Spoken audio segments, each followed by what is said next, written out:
Un cordial saludo a toda la comunidad universitaria, profesores, estudiantes, trabajadores y por supuesto toda la ciudadanía del departamento de Córdoba y del país. Como es costumbre, todos los domingos tenemos la oportunidad de leer nuestra columna de opinión que tiene como propósito precisamente generar un ejercicio académico, un ejercicio pedagógico alrededor de temas y problemas que tienen que ver con el acontecer local, regional, nacional e internacional. En el día de hoy he hecho una reflexión alrededor de la reforma tributaria recientemente presentada por el Gobierno Nacional ante el Congreso de la República. Reforma tributaria que ha generado toda una reacción ciudadana, todo un debate público alrededor de su improcedencia, de su inconveniencia en los actuales momentos de contracción económica, de empobrecimiento de amplios sectores de la sociedad colombiana.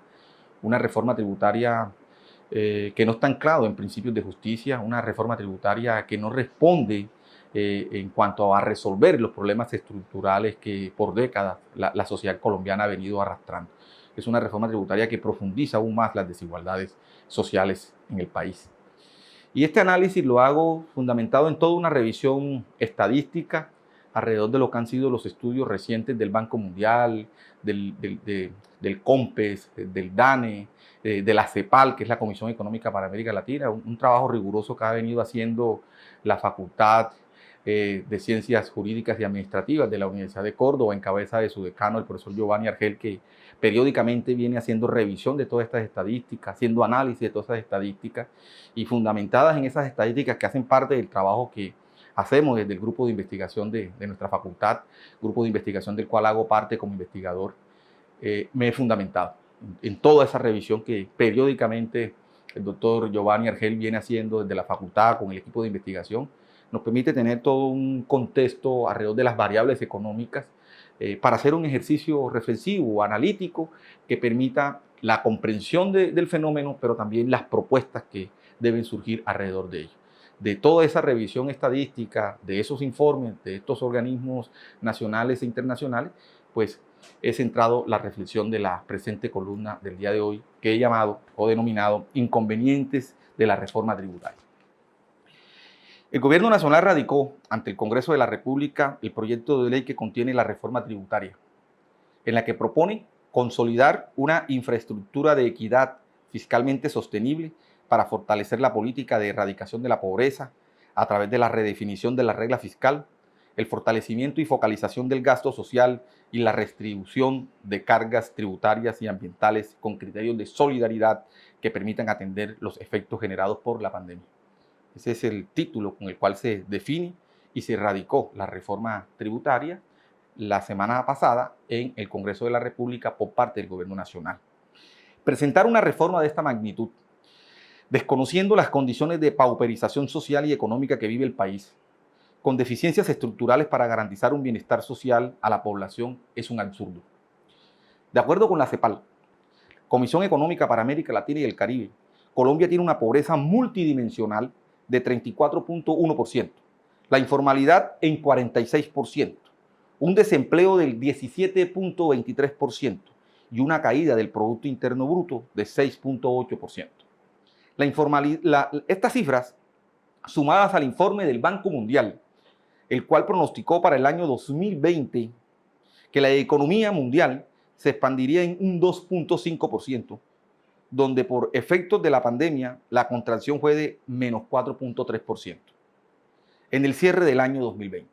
Además, el informe PEX Research Center, publicado el 18 de marzo del 2021 por el economista Rakesh Kochhar sobre los efectos de la pandemia en las clases sociales a nivel mundial, el análisis de este centro de investigación encuentra que la clase media global mostró 54 millones de personas menos en 2020 que el número proyectado antes del inicio de la pandemia, donde se estima que el número de pobres creció en 131 millones más debido a la recesión. La pobreza creció a escala mundial en un 9.8% y en América Latina y el Caribe un 11.76%, como consecuencia de la contracción económica y la caída del Producto Interno Bruto. Lo anterior supone que el total de la población pobre en América Latina ascendió a 209 millones a finales de 2020. Es decir, 22 millones de personas más que el año anterior. En este contexto regional, Colombia no es la excepción. El impacto de la crisis económica y sanitaria generada por la pandemia profundiza aún más la precaria realidad social del país.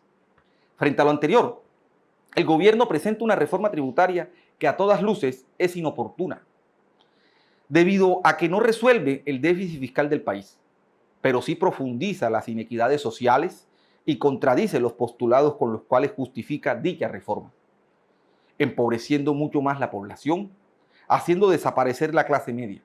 Con ello, no se está erradicando pobreza, sino ampliándola. Según documento COMPES, en el año 2019, la clase media en Colombia representaba 30.79% de la población. En el 2020 pasó a 26.42%, para luego pasar de 27% a 36.4%, donde la clase alta se mantuvo igual en 2.4%. Lo que está en sintonía con las proyecciones del Banco Mundial, que estima que la pobreza extrema pasará en Colombia de 7.2% a 9.5%, es decir, 1.1 millón de personas más. Como resultado de la destrucción del empleo, del confinamiento, de la reforma tributaria que afectaría considerablemente los ingresos de las familias, cabe señalar que el aumento de la pobreza generará mayor desigualdad social y desequilibrios en la redistribución del ingreso en Colombia en los próximos 5 años. En consecuencia, la carga tributaria que debe ser justa y responder a principios básicos de justicia. Estos principios deben contribuir a una sociedad bien ordenada, no solo desde que fue organizada para promover el bien de sus miembros, sino también cuando esté eficazmente regulada por una concesión pública de la justicia. Esta concesión pública implica instituciones justas, constituidas por una estructura básica de la sociedad, es decir, la forma en que las instituciones sociales distribuyen los derechos y deberes. Además, comparten los beneficios provenientes de la cooperación social. Desde hace décadas, Colombia tiene una estructura tributaria inequitativa y desigual, en la que se tributa sin tener en cuenta la posición social. Supuestos como el IVA, que no hacen distinción social, donde los más pobres terminan pagando por igual productos básicos e imprescindibles de la canasta familiar, de la misma forma como lo hacen los más ricos.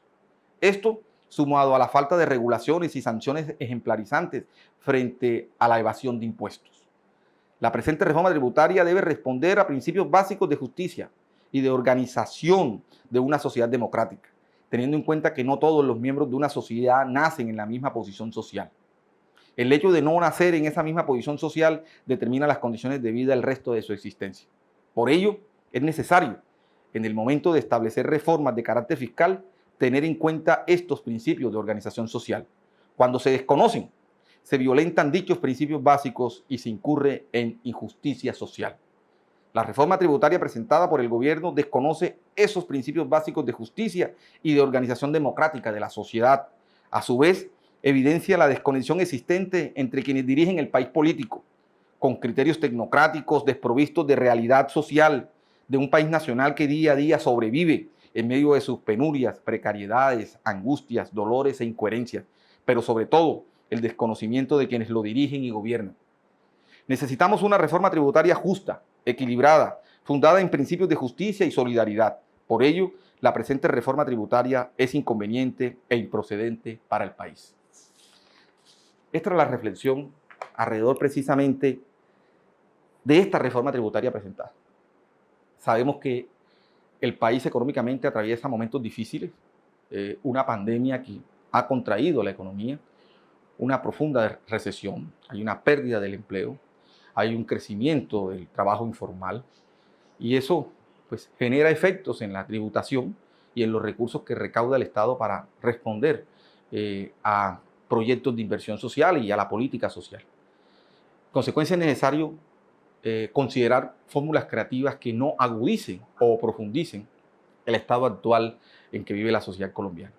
Es allí donde se requiere el liderazgo del Estado, el liderazgo del gobierno, el liderazgo de las instituciones para hacerle frente a la crisis que no profundice aún más las inequidades sociales. A todas luces, como ya ha hecho parte del debate público nacional en las últimas semanas, esta es una reforma tributaria lesiva, es una reforma tributaria que empobrece mucho más a estos sectores que ya mencioné, cómo se ha incrementado la pobreza en Colombia, 1.1 millones de pobres más el último año. Ese mismo impacto está pasando en América Latina. Todo lo que tiene que ver, digamos, con la contracción de la economía. Es una serie de variables que indiscutiblemente tienen que llevar a pensar en una reforma tributaria que permita ese equilibrio, que permita esos principios de justicia, esos principios de equidad y de solidaridad que son los fundamentos con los cuales se ha presentado esta reforma tributaria. Así que esta reflexión apunta precisamente a contribuir en ese debate que se ha abierto en el país sobre la improcedencia, inconveniencia de la reforma tributaria. Le corresponderá al Congreso de la República, a los actores políticos del país ahí representados, si esta reforma le dan viabilidad o no, o la discusión que haya que darle para ajustarla en términos de lo que el país requiere, de lo que el país necesita, pero sin que eso lesione y afecte a los sectores más vulnerables de la población, sin que siga empobreciendo aún más la clase media que ha venido pues en picada en términos de su disminución. Así que esa reflexión que hoy hago, pues la traigo a contexto para contribuir a la reflexión y al debate. Ahí hay unos insumos, de eso se trata este ejercicio académico, de aportar a la discusión pública que en este momento está abierta, y como Universidad de Córdoba, y como ya señalé al principio, desde nuestra Facultad de Ciencias Jurídicas y Administrativas, pues queremos contribuir. Por eso hemos venido haciéndole seguimiento a todas estas variables económicas con el objetivo de dar insumos para la reflexión de la ciudadanía. Muchas gracias.